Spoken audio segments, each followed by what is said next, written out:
Hello and welcome back to episode 3 of Control. I'm Vic, and you're watching yet another Let's Play channel. So we just healed, cleared a second control point here. There are still some voices chatting at us. And we need to navigate through the communications department. Heading once again to a bunch of question marks.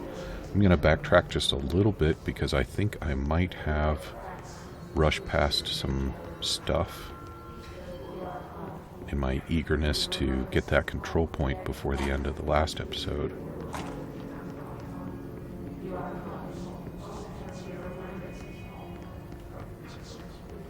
Yeah, look at that. Machine God. I had a dream and I built the thing I saw in my dream. A machine that will contain God, but not the God you know or the ones anyone knows. A new God. This machine will be his body, his heart, and his mind. I made it just like the dream showed me. I used the motor from the refrigerator and the coils from my toaster and the fans plus the timing belt from my car's engine and the wheels from my son's skateboard. God can't move yet, but the dream said he would learn how on his own. This is just a beginner's body, like a baby's, but a machine instead. God only needs a place to start. If you want to interview me, please contact me at the address on the envelope. My phone does not work anymore. I had to use the dialing plate on God. Well, buddy, I wonder if God would have been happier if you had a touchscreen phone like a modern individual. That has I feel like I've read a Lovecraft story that kind of resembles that. Oh, I took the long way to get over there, didn't I?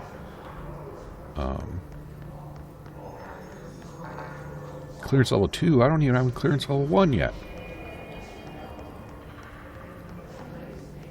But definitely that idea of like dreaming something and then building it and then it being inhabited by something not of the world. I'm pretty confident that that's a Lovecraft. I've read a bunch of his stuff in an anthology, but I read most of it while I was on airplanes. Which is not a great way to experience Lovecraft and feel sane. It's like you get on an airplane and read a really weird story and then you look up and you're somewhere else. Mr. Governor, I called the police but they never come to my house. I got a problem and you got to send folk to fix it. I got my wife one of them singing fish on the walls. It's not a real fish. It sings when you hit a button, but it's got the devil in it. It flies around at night and sings devil songs, says a lot of cuss words. The devil got in my house because of the fish, and you got to come handle it. My wife is real upset. When can you come? Sincerely, Dwayne Barr. I want that fish. That's my kind of fish. The cats would love it. Man, I bet you can't even play solitaire on that thing. I like the way it's got a little mini screen down there. I wonder what you do with the two screens. I've never seen an old-timey computer with two screens like that. That's a very neat idea.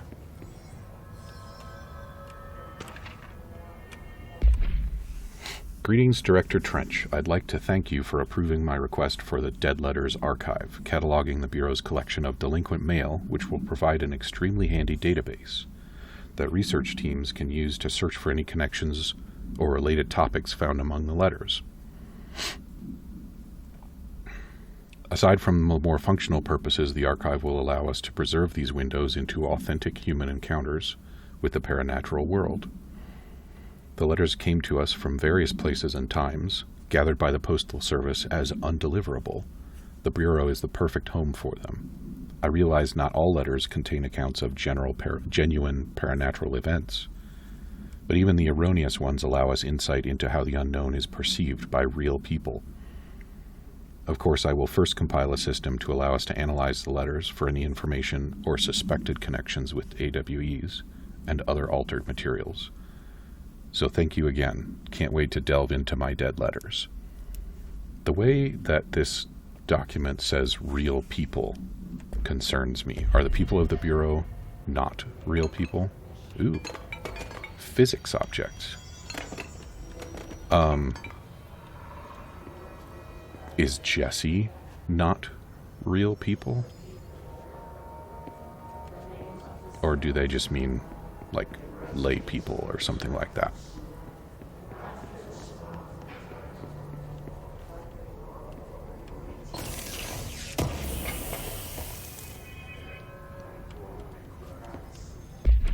What am I going to do with these assets?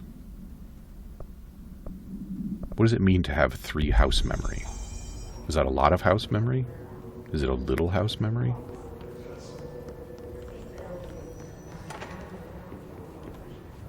What does the house think about me having its memory?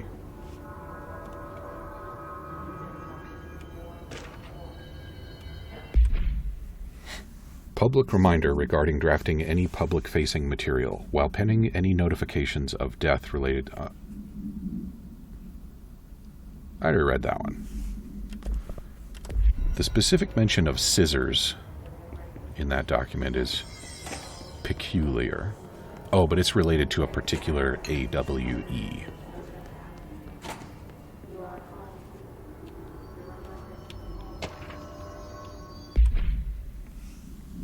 While pending any notifications of... Is this the same one again? Oh, it's not showing me... Okay. Hello, avid readers. The Bureau Book Bunch will convene at the usual spot in the corner of the corner table of the cafeteria at 5 p.m. on Tuesday, currently discussing Unless You by J.D. Brooks. Everyone should get their reviews to me by Monday before lunch so I can generate some conversation starters before the meeting.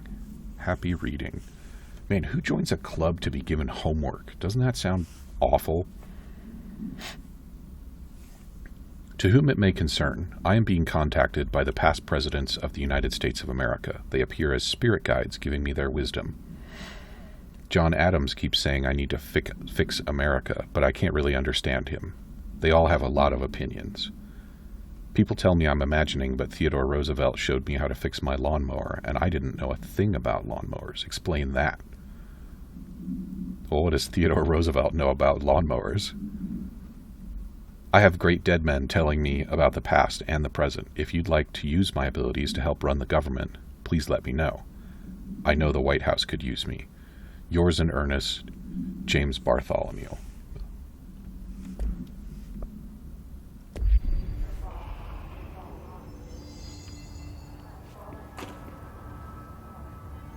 Wouldn't it be crazy? Wouldn't it be interesting if, like, every lunatic that's ever thought these crazy things was actually, like, having some kind of genuine experience? Maybe not the one he thought he was having, but something external to just his own mental disorder.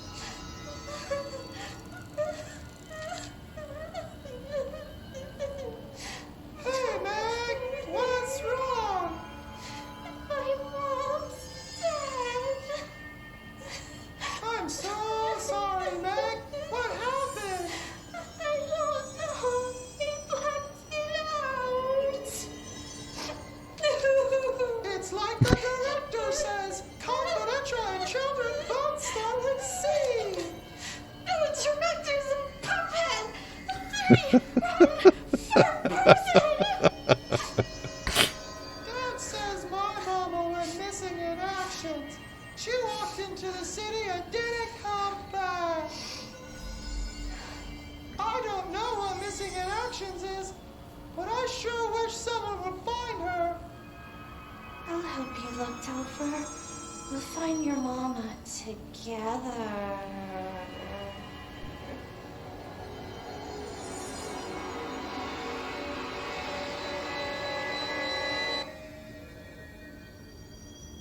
Yeah, that seems normal.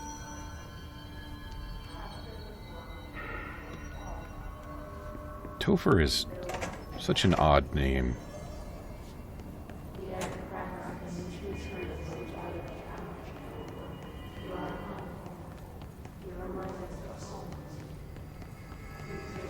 Okay, can't go in there yet.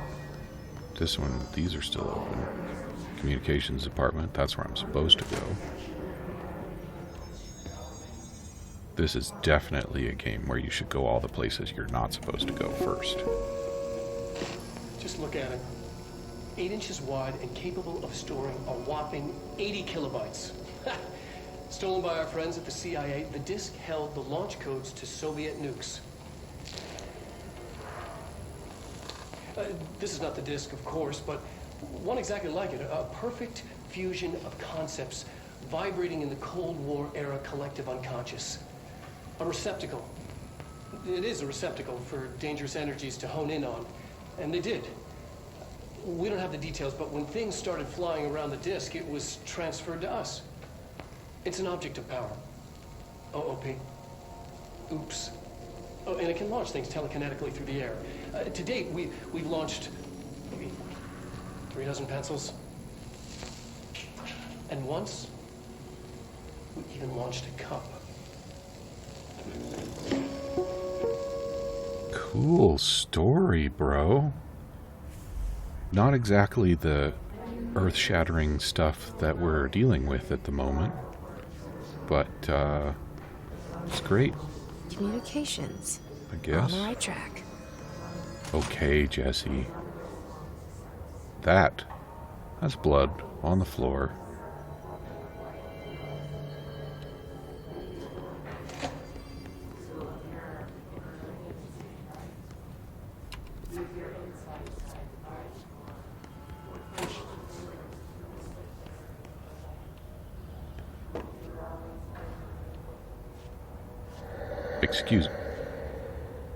Excuse me, but since when do they make horror games where something scary doesn't happen in the bathroom?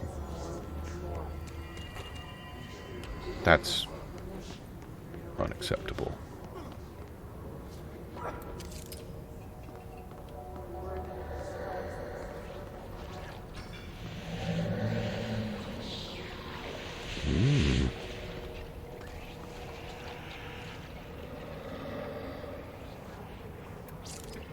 Okay, let's see what else we got going on first. Shelter, cool.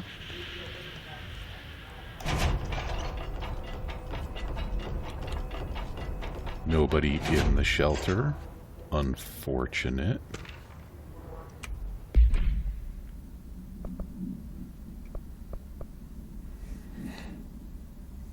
Book Club Notes for Penny by L. Sampson. So I don't usually read a lot of sci-fi, but as far as space operas go, this was all right. The title, Unless You, could refer to a bunch of things in the book, I guess, but I thought it was a little vague and stupid. The way the characters kept throwing it around, almost like a catchphrase, got real annoying real fast. The best part of the story was the space battles. I sided with the Fixers, obviously, because they had the coolest tech, and their motives made the most sense to me.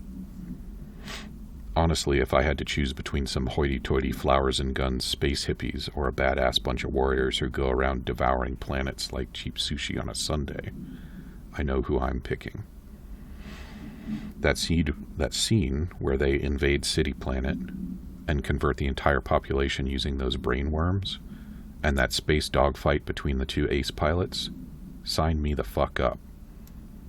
What kind of ruined the whole thing for me was when my favorite character got killed, not even halfway through the story, by getting a battery cylinder launched into his face by a gravitational anomaly. His death didn't feel necessary at all. Is this a real book? It sounds dumb.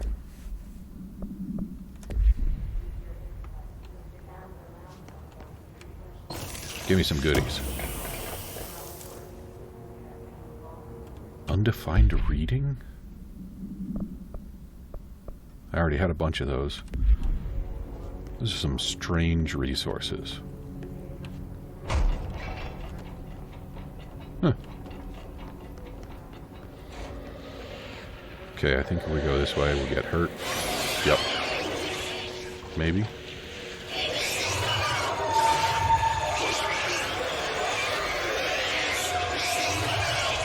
Alright, well that's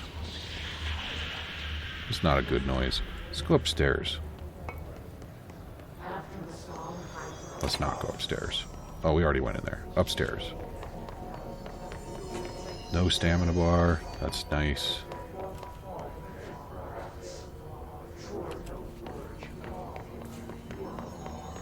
Alright, good choice going upstairs. Gimme. Health boost.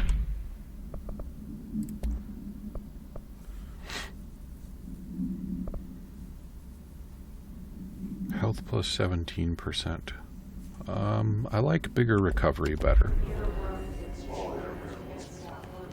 The fact that those percentages are not like round numbers makes me think that they're randomized, which is an interesting idea.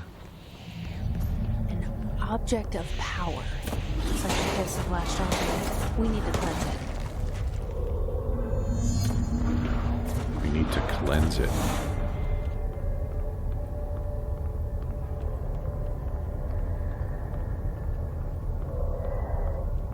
Oh man, those guys got messed up. Okay, what do we got? Another loot crate. Good. Goodies. Gimme. More undefined reading. Maybe I can bring those to the book club at some point. Alright. Still can't get in any of the clearance stores.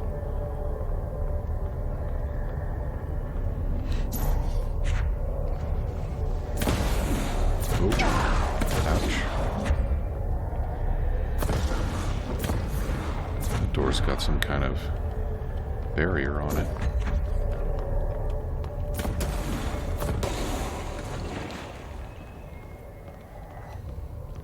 So what am I going to do with this thing when I get close? I don't exactly have a very useful tool for dealing with this situation.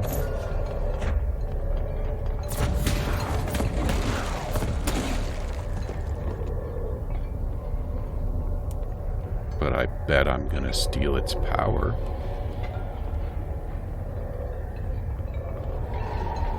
Seriously, what do I do now?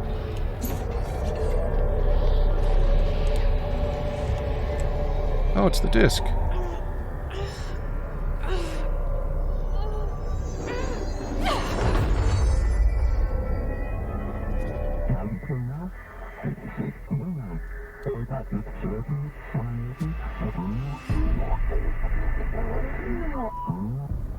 It's harder to hear you when I'm here. It's like the channel's been changed. The board's in charge here. They're pyramids in the Bureau seal. Are they really the ones pulling the strings? I'm not their director. I'm no one's director.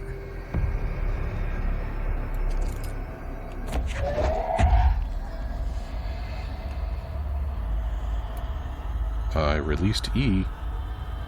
Why is it not... Okay, so now I've got a little power bar. Alright, so it's not actually press and release at all. It's actually tap it to grab and tap it again to launch. Thingamajig, I like it.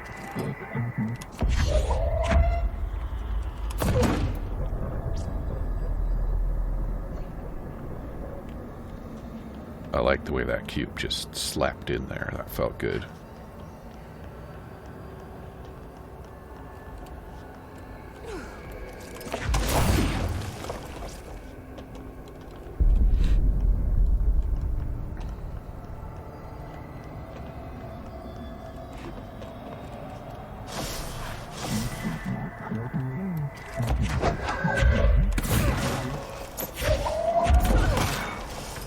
Okay, the auto-targeting on that makes it feel supernatural, which is very satisfying.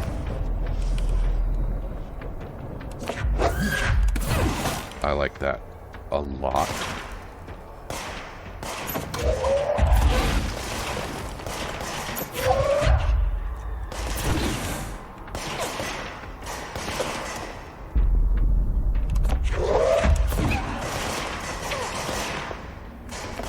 Unstable matter. Ooh, I don't even have to wait for it to come over here. This is great.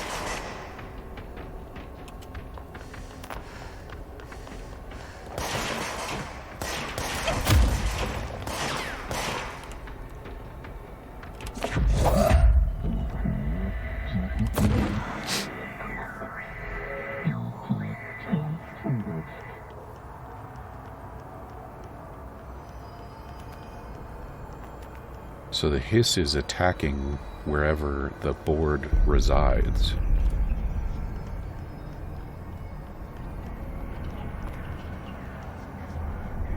What is the board?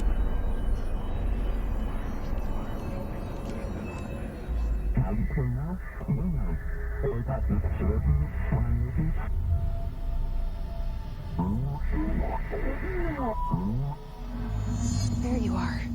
You were gone. Cut off. I got it. Just like you wanted, right? This will help me find the hiss.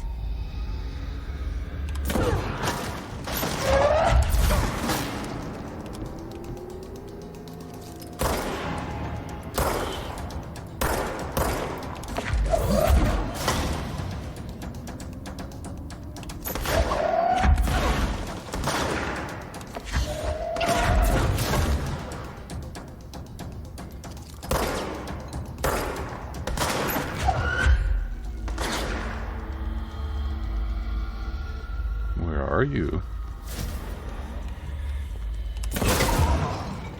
Get wrecked.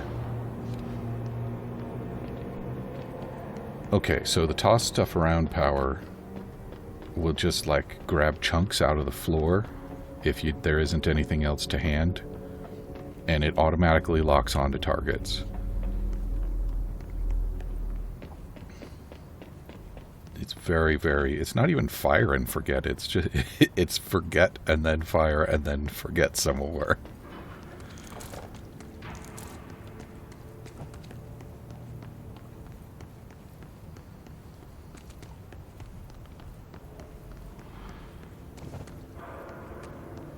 Okay, so now we are going back this way.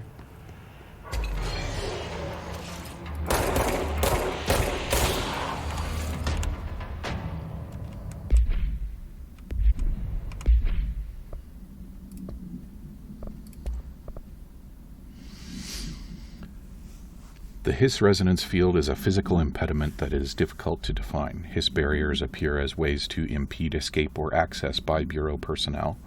2 methods have been discovered for lowering them. 1, destroy the multiple concentrated resonance sources found in the vicinity. 2, destroy the hiss entities in the area. The resonance fields seem to require support for their size and density from other non-connected sources of hiss resonance. Without the ability to draw from these sources, the barrier will fall. Does an inactive structure made of hiss resonance qualify as a conscious being? Does the distinction make any difference when considering the hiss? What does the very act of building walls to prevent our movement tell us about the hiss? To what degree is it watching and planning? Refer to file redacted for full report. Hiss Ranger. The Rangers are the Bureau's well-trained and well-armed expeditionary forces. Their hiss-corrupted counterparts are equally formidable.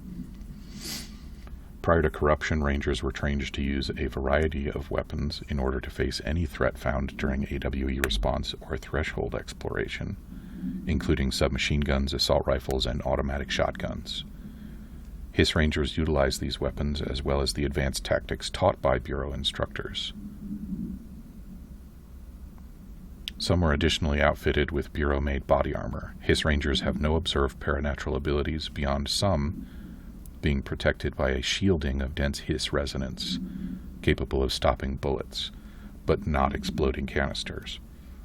Considering the advanced training the Hiss Rangers are capable of applying to their situation, is it feasible to consider the human mind still remains intact to some degree? Or is the Hiss able to tap into this combat training and utilize it? Further observation is required. Refer to file redacted for full support. I gotta say, it's pretty uncool to redact the names of files. Oh, here we go. This is the secure containment protocol for the floppy disk. OOP5. Must be contained in a cell with no other loose material. Description or para-utility. The object is an 8-inch diskette containing Soviet-era nuclear launch codes. When bound, the object allows para-utilitarians to telekinetically lift material and throw it a short distance. See that presentation that we watched. The object is currently bound to redacted for research purposes. Stolen from a Soviet military base located in Redacted by agents Redacted and Redacted with the CIA.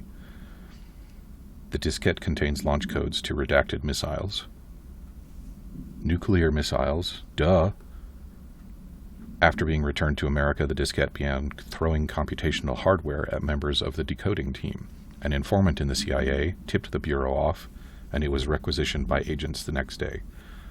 I have a feeling that requisitioned might not mean politely asked for. We already watched that. Not watching it again. It's weird.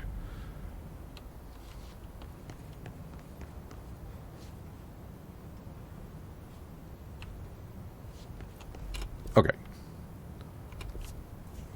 We'll head this way. Emily said that the hotline can be reached through the mailroom.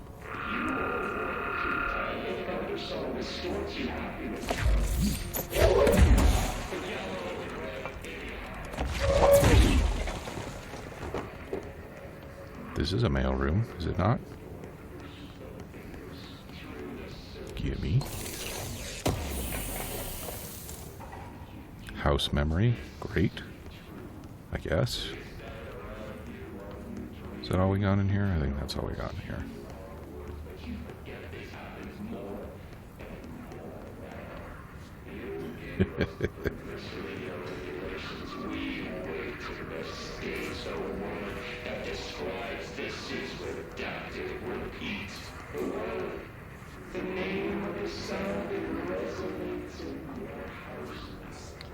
And for a minute there, I could actually make out the words. More house memory. Okay.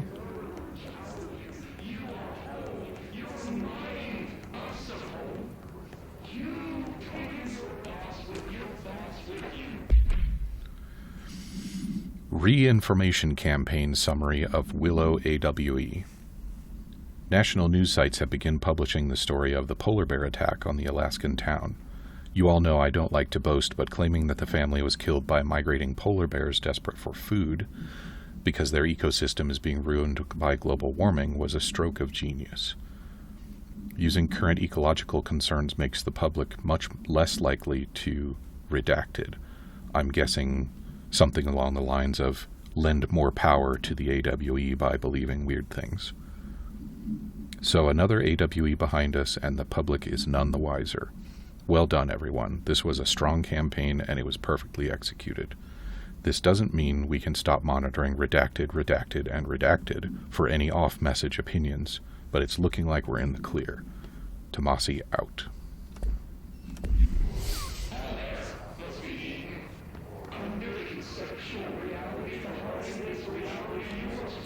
Yeah, I'm definitely picking out some words in the voice now.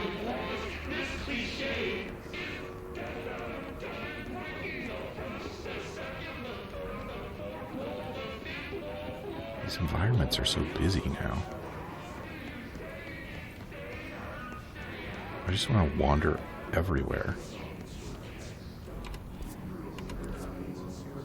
Which is going to drive people nuts because I'm going to make so little progress in an episode. How do I not have a flashlight?